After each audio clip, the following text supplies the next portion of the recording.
subscribe to the channel and activate the bell button to be in touch. Hey everyone, Justin here. I wanted to update you guys on what's been going on. Obviously, as you can probably see from my face, I have this syndrome called Ramsay Hunt Syndrome, and it is from this virus that attacks the nerve in my ear and my facial nerves and has caused my face to have paralysis. As you can see, this eye is not blinking. I can't smile on this side of my face. This nostril will not move. So there's full paralysis in this side of my face. So for those who are frustrated by my cancellations of the next shows, I'm just physically, obviously not capable of doing them. This is pretty serious, as you can see. I wish this wasn't the case, but obviously my body's telling me I gotta slow down. And I hope you guys understand, and I'll be using this time to just rest and relax and get back to 100% so that I can do what I was born to do. But in the meantime, this ain't it. I gotta go get my rest on so that I can get my face back to where it's supposed to be. I love you guys. Thanks for being patient with me. And I'm gonna get better.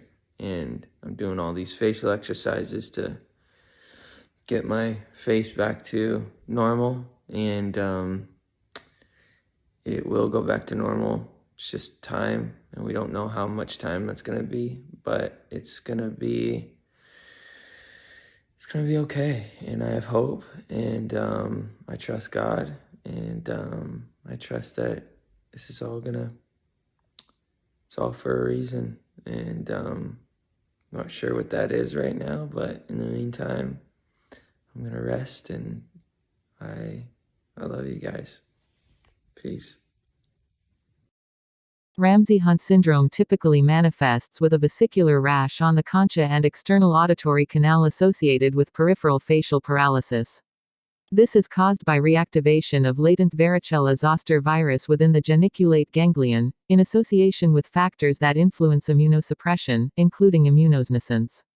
We recently assessed a female patient at our center who exhibited symptoms consistent with Ramsay Hunt syndrome following administration of the COVID-19 vaccine.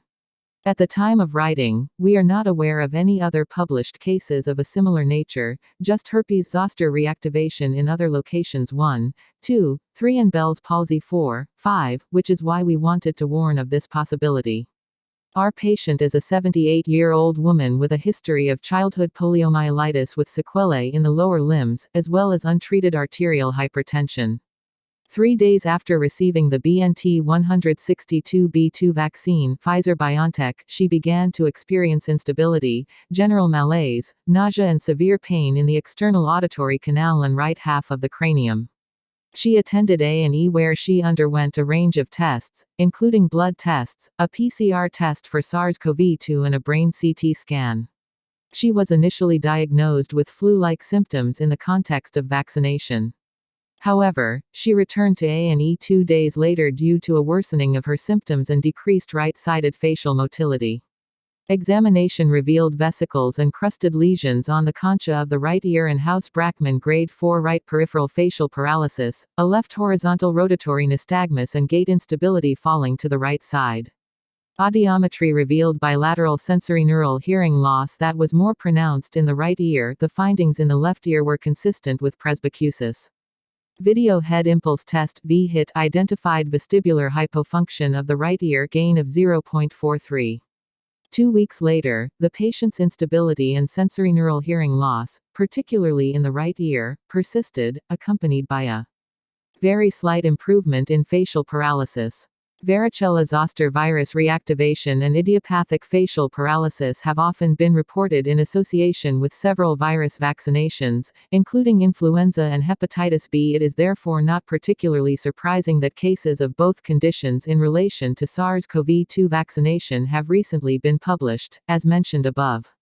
Evidence of peripheral facial paralysis has even emerged from a Phase 3 clinical trial with COVID-19 vaccines.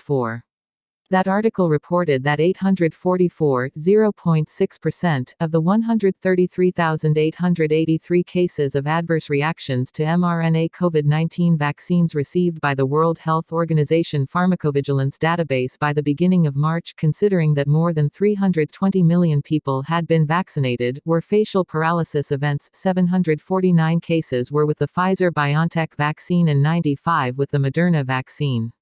Moreover, it is important to note that 0.5% of the 1,265,182 cases reported as adverse drug reactions with other virus vaccines, and 0.7% of the 314,980 cases reported with flu vaccines, were facial paralysis events. 6.7.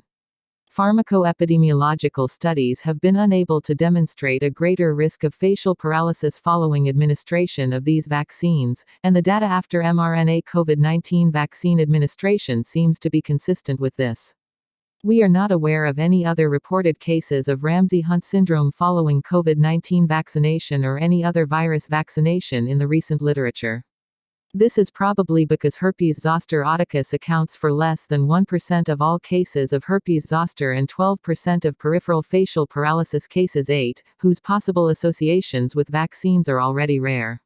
Nevertheless, it should not be forgotten that herpes zoster oticus can affect both immunocompetent as well as immunocompromised patients, even though it is much more likely in the latter group and in the elderly, as was the case with our patient. Ultimately, vaccinations with live or attenuated viruses entail immunomodulation that includes suppression of cell-mediated immunity. To conclude this letter, we would like to emphasize the importance of vaccination to put an end to the pandemic. The possible onset of these conditions is rare and the risk is very low. However, they should still be taken into account and properly reported in order to optimize the registration of this large-scale trial that is global vaccination.